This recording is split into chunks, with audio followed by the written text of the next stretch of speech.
हाँ तो भाई लोग, का हाल समाचार बा? कैसन बानी रउआ सभे? आशा करतानी कि स्वस्थ और मस्त होकब। फिर से हम हाजिर बानी आप सबके भाई दीपक सिंह छपरहिया, और स्वागत करतानी D K pictures Bhojpuri YouTube channel में। और हाँ भाई लोग, अगर रउआ हमरा से हमेशा खातिर जुड़े के चाहतनी तो इस चैनल के सब्सक्राइब करके बेल आइकन घंटी के जरूर दबा देम। काहे से कि ये चैनल पर हम नया एगो गाना लिख के डेली डालीला। और आज भी एगो मैटर लेके आयल बानी, बहुत ही दर्दनाक, बहुत ही खतरनाक, एक दर्द भरा गीत। और ई जौन गीत हम लिखले बानी नु, ई गीत स्पेशल भोजपुरी के पावर स्टार, सुपर स्टार और अपने बड़े भैया पवन सिंह के लिए लिखले बानी। और ई गाना के हम कोशिश करम कि पवन भैया से गवाई।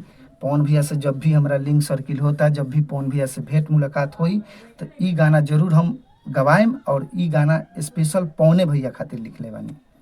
और बड़े भैया पवन सिंह खातिर हम और भी 2-4 गो गाना लिखले बानी, उहो डालम इस चैनल पर। और ई वीडियो के ज़्यादा से ज़्यादा रुआ लोग शेयर करम।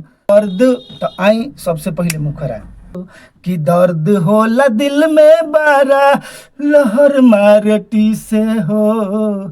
कि दर्द होला दिल में बारा, लहर मारटी से हो। आ नफरत करेलू सोना, बोल कौन आँखी से हो। नफरत करेलू सोना, बोल कौन आँखी से हो। ये रहा दोस्तों मुखरा फर्स्ट अंतरा। ना कबो धोखा कइनी, ना कबो छल हो। तब काहे गिरगिट जैसन गइलू बदल हो। ना कबो धोखा कइनी, ना कबो छल हो। तब काहे गिरगिट जैसन गइलू बदल हो। दिल के हई दोनों कोना, कोइन तोहरे ही से हो। दिल के हई दोनों कोना, कोइन तोहरे ही से हो। नफरत करेलू सोना, बोल कौन आँखी से हो। नफरत करेलू सोना, बोल कौन आँखी से हो। तो दोस्तों लास्ट अंतरा। और हाँ दोस्तों, अगर आप लोग हिंदी, भोजपुरी, मैथिली, मगही भाषा में सभी प्रकार का गाना लिखवाना चाहते हैं तो डिस्क्रिप्शन में नंबर दिया हुआ है, आप लोग भी लिखवा सकते हैं नए नए गाना। तो आइए हम लोग स्टार्ट करते हैं लास्ट अंतरा।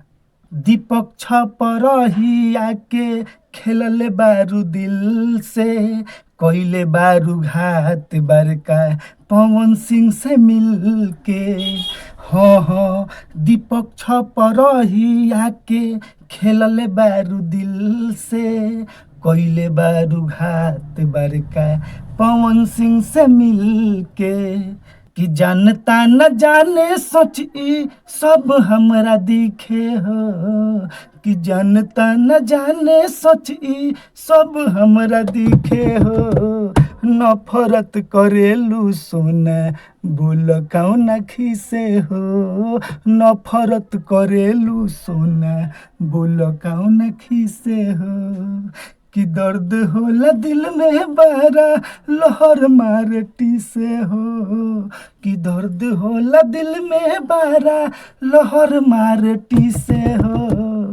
नफरत करेलू सोना, बोल कौन आँखी से हो। नफरत करेलू सोना, बोल कौन आँखी से हो।